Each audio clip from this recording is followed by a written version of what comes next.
cannot agree on a baby name with your partner, this is the video for you. Hi, my name is Steph. I'm a name consultant, and I am going to give you 5 great tips to help you and your partner narrow down the perfect baby name choice. I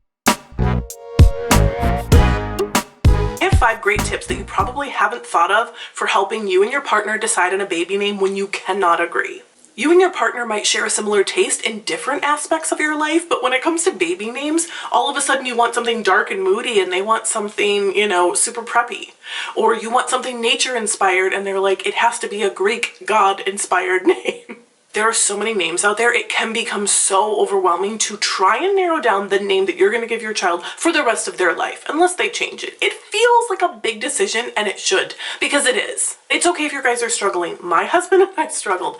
I always joke that he doesn't have any whimsy, and I am super whimsical.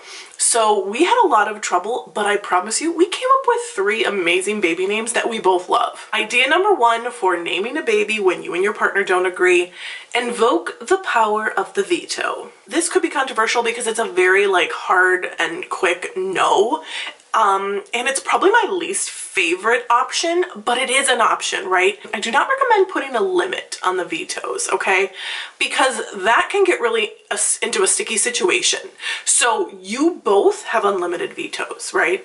It just depends on how long do you want to take to name this baby, because it could take a long time, but both of you should have unlimited vetoes so that nobody's stuck with oh, I only get 3, and then somebody comes up with this other name and you're like, no. Whoever doesn't like this name, it's out. It's a very cut and dry sort of way to do the name process, but some people need this. Some people just want to rattle off a ton of names and they just want to know, and ones that don't get vetoed should move to another list and then get examined closer. And then you veto off of that. So you have 50 names and your partner gets rid of 35.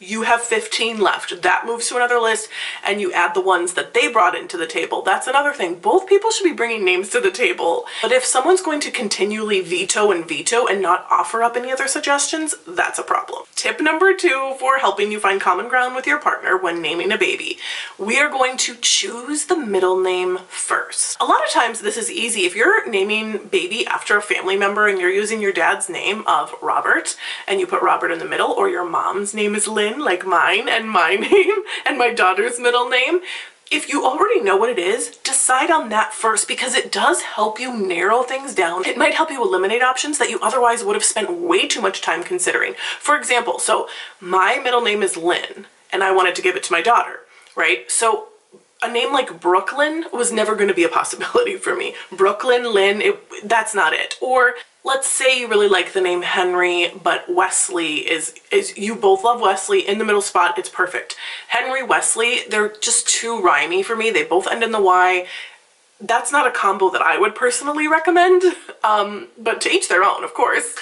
But in that way, if you're like, okay, Wesley, a name that ends in a Y has a very different ending sound. So if that's already in the middle spot, it's going to help you focus in and narrow down your options for the first name. There's another perk to deciding the middle name first. If you pick that, it gives you a sense of accomplishment. You both feel like you have started this process. You're halfway there, right? You have figured out what the baby's middle name is. It's often a great push to get you to choose a first name because you feel so accomplished getting that middle name sorted. Ideally, after you pick that middle name, the first name will just fall right into place. But in case it doesn't, let's move on to tip number 3 for naming a baby with your partner when you can't agree. You gotta meet in the middle.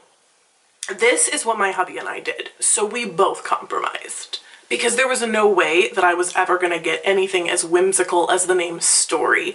I think Story is such a cute little name, but my husband was never going to be on board with it. On the other hand, he really likes classic names like John and James, and I was never going to get on board with that. He would have been fine with classic traditional names that, there's 5 in each classroom. That didn't bother him. And I really, really wanted uncommon names. So here's what happened. I had to rein it in a little bit, and so did he. So neither of us got the extreme end of classic, traditional, or super uncommon, whimsical, nature-inspired. We met in the middle. We both compromised, and that is something that you do in marriage and in life and in parenting, so it's good to get a good start on it.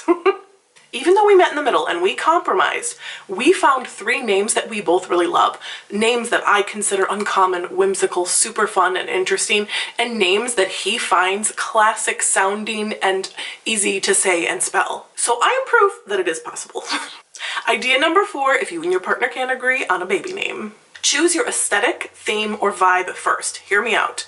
What you're gonna do is pick the type of name you guys wanna use, okay? Vintage names are so big right now. Do you want a grandma name or a grandpa name?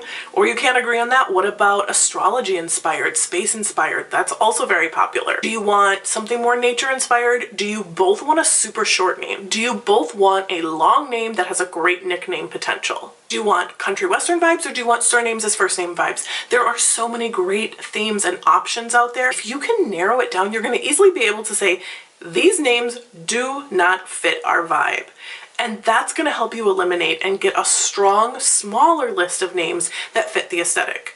So you have to be very specific in this case. You can't just say, oh, any sort of, traditional name or anything super, super uncommon. Well, what type of uncommon name? Is it a whimsical word, like an actual word name? Or is it a tree-inspired name or a flower-inspired name? We both love nature. We both love being outdoors. Is it a mountain-inspired name? Like, try to narrow down your theme as much as possible so that when you go looking on the internet, you are going to stay focused and not be distracted by other types of names and other types of name lists. And let's say you're like, hey Steph, I don't know how to come up with the type of name I like, right? So here's what you do. You sit down and you talk about your child and the future you envision for them and what you love about your family and your growing up and what your partner loves and what type of life you see. Do you see adventure and travel? Do you see close-knit family? Do you see scholar? Do you see musician? Like, what type of things are important to you? What things do we love that we want to see in their identity and it's a part of their name? Then once you've picked your aesthetic, okay, then you can table the conversation for a while because you weren't agreeing before, right? But now that you've narrowed down what you picture for them, go away, take some steps back, and both look at some names and then see if you can come together. Now that you have this one vision of what you want for the name, see if you can come together and find something you both agree on. If this video has been interesting to you so far, or if you've learned something, please give it a like or maybe a follow. My last tip is one I say all the time, but it definitely bears repeating, okay? My top naming tip is to not decide ahead of time. I know there's like such cute blankets you can order, and there's beautiful, artwork you can put in their room. But if you cannot decide, you and your partner cannot decide, this is what I recommend. You take a short list of 3 names to your place of birth, your hospital, your birth center, wherever. If you're having a home birth, you write it down, you set it aside. Then once you meet your baby, you pull out your list and you see which name you're drawn to. Which name feels right? Does your baby look like a certain name? Did one of you have a change of heart? You never know. Things are so different after a baby arrives. It's one minute they weren't there and then now they're a living, breathing human being in your arms, and it's so bizarre, but it might give you clarity. This top list of 3 could be your 3 compromises, okay? It could be your top name, it could be his top name, and then one you compromise on. Or, it could be many different things. It could be your wild card and your 2 favorites that you just can't pick between. Meeting baby could give you clarity. That's what you're looking for. Take that short list to your birth or your adoption or whatever is happening in your life, and name your baby that way. My final bonus tip is hire a name consultant and don't ask your family and friends. Family and friends are way too close to you. Their opinions hold a lot of weight, right? It's easy to brush off the names you don't like from my list. You can be like, nope, those don't work, those don't work. Ooh, but I love that one, or that one's a maybe, that one's a maybe. Family and friends, we take things personally. We're sensitive to what they think. We want them to like the baby name because we kind of associate it with them liking the baby, which is not the case at all. Baby and the name are totally separate, but that's also the beauty of waiting until baby is born, because then you hand them baby and you say, meet baby. Baby's name is baby's name, and they will love baby's name no matter what it is. I am going to look at the flow with your last name and your other children's name. I'm going to look at your middle name options. I'm going to look at your aesthetic, your style, your vibe. I'm going to help you with syllable length and uncommon and all the things that you want, but without being in your inner circle. That said, I do have a luxury baby naming service where we do video calls and chat back and forth with unlimited email and unlimited name suggestions. So in that case, I think I would be in your inner circle. Also, how cool would it be to say your baby was named by a name consultant? So 2023. A client who kept me up to date on the name and would come back and email me, and she's like, this is what we're having, and I helped with the middle name, and then she asked and she was like, I'm doubting the first name, and I said, you know what, let me make a video and see what people suggest. And it was fantastic over on my TikTok. Anyway, she said, I think it's funny that I'm going to be able to tell my daughter that TikTok helped name her. And I was like, yes, exactly. She's always going to have a fun fact for one of those icebreaker games. Thank you so much for being here. Thank you so much for watching. If you have ideas that you want to see in the next video, or you have a question about naming, or you had a fight with your partner about baby names, let us know in the comments, and I will see you guys next time.